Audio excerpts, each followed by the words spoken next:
अगर किसी आदमी की आंखें नहीं है, बाकी का सारा शरीर नॉर्मल है, तो भी उसकी लाइफ बहुत मुश्किल है।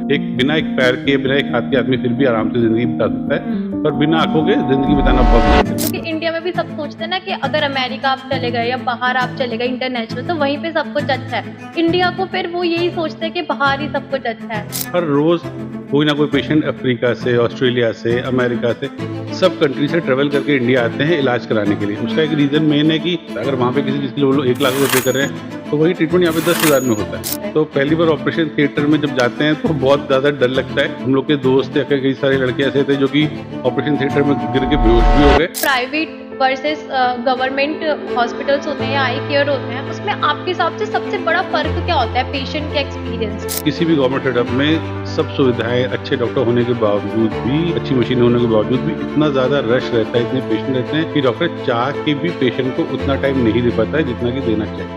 सर, हर फील्ड में टेक्नोलॉजी बहुत ज्यादा आ गई है, आपके फील्ड में किस तरीके से इम्पैक्ट कर रहा है?